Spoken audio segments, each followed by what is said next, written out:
A sales manager decided to take a test of his 3 salesmen force and said to them, "Go and market these wooden combs to the monasteries in the mountains nearby, where hundreds of monks were living." Now these Buddhist monks had shaven heads. Where is the question of selling combs to them? They were given 3 days of time. The first salesman returned and reported, "Sir, I managed to sell 1 comb." The second salesman said, "Sir, I managed to sell 10 combs." The third salesman said, "Sir, I have sold my entire stock of 200 combs and brought back an order for 1,000 combs." The manager said, "How did you do that?"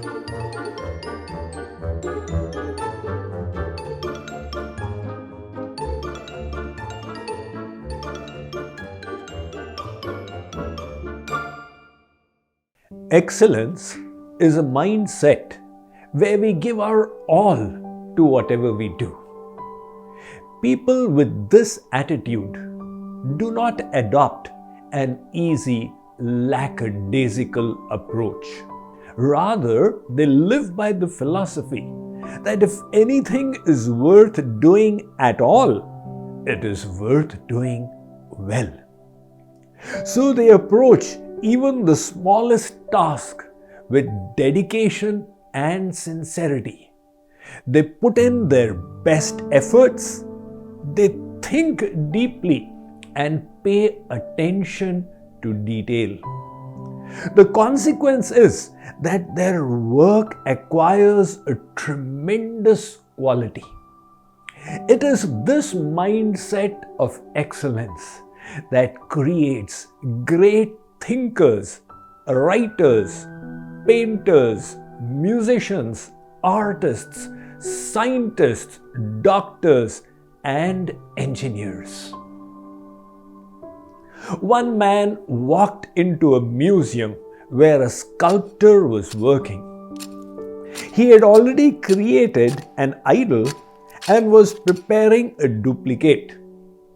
This man asked the sculptor, "Do you need 2 identical idols?" The sculptor responded, "The first one is damaged." The man looked at it. "Where is the damage?" He said, "There's a scratch on the nose." "So where will this be installed?" "On top of the pillar at a height of 20 feet.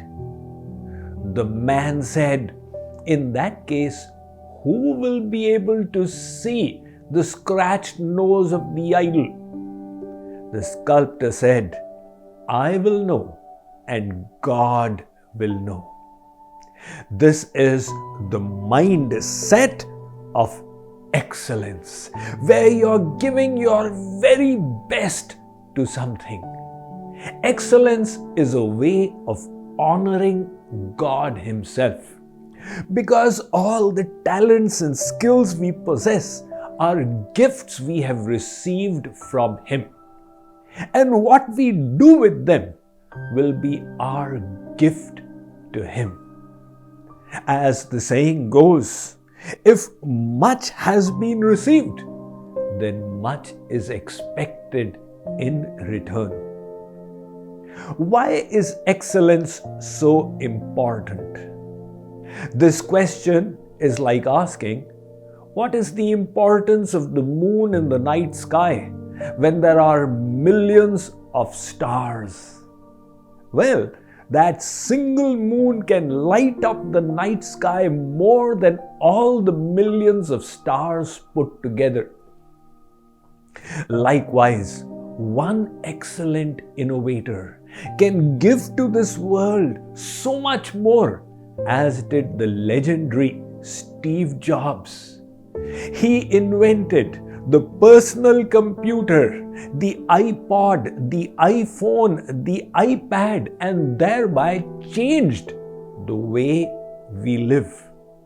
His philosophy was, this life is what we have, and it is short. We cannot do everything, but only a few things. So whatever you do, put in your very best. That culture of excellence that he imparted into his organization continues today, and the Apple Corporation is famous worldwide even now for the quality of its products and their reliability. This virtue of excellence is important in spirituality as well. Ramakrishna Paramahans had hundreds of disciples, but one of them, Swami Vivekananda, contributed so much more to the world than all his hundreds of Guru Bhais put together. Why was that so? He took his Guru's instruction to heart and made his Guru Seva his very life and soul. He prepared for it with austerity and rigor.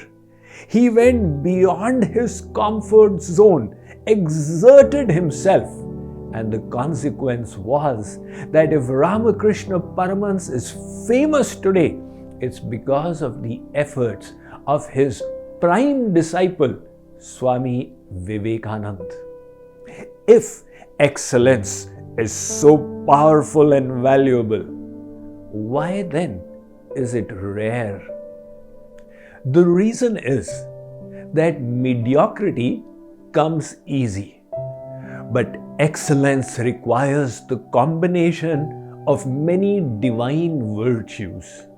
The dedication to exert yourself, even though it may be painful. The ability to retain your focus in the midst of allurements and distractions. The perseverance to lift yourself up every time you fall. The optimism to retain your hope in the midst of failure. And the humbleness to learn from your mistakes and correct yourself. How can we install this mindset of excellence within ourselves? This question doesn't have any one answer, but a few things can help. And the first is to constantly keep lifting the bar. The Japanese have a term for this, which they call kaizen. It means once you do something, stand back and think, how can I do it better the next time?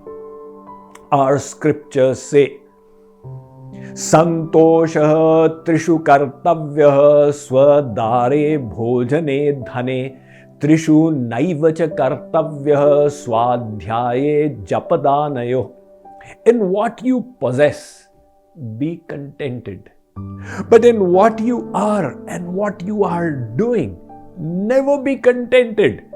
Keep raising the bar. Let me read about this to you from my latest book, Golden Rules for Living Your Best Life.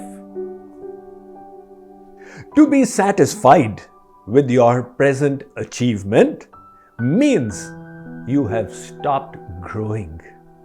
Instead, be grateful for what you have accomplished, but not satisfied. Commit yourself to higher goals and vision. Think, how can you serve to a greater extent? How can your abilities benefit more people? Fulfilling your job requirements is nothing special. Everyone is doing it. Employees who deliver the basics of their job are common. If you wish to become outstanding, you must look to deliver for greater value. Jayadratha was also a disciple of Guru Dronacharya like Arjun. He asked his Gurudev, why is it that you love Arjun so much more than you love me? Dronacharya said, Jayadratha, you have been a sincere student and you have followed the syllabus that I taught. But Arjun has gone the extra mile to bring in that quality of excellence in him. Consider this story. A sales manager decided to take a test of his 3 salesmen force. He produced hundreds of wooden combs and said to them, "Go and market these to the monasteries in the mountains nearby." The mountains were housing monasteries where hundreds of monks were living. Now these Buddhist monks had shaven heads. Where is the question of selling combs to them? They were given 3 days of time. The first salesman returned and reported, "Sir, I managed to sell 1 comb. Actually, when I tried, these monks started laughing and said, 'Are you ridiculing us by offering us these combs?' But then on the way back, I found a junior monk who had a scratchy head and I convinced him to take one at least." The second salesman said, "Sir, I managed to sell 10 combs." Really? The monks were not interested, but the visitors, when they would climb up, the strong gusts of wind would scatter their hair.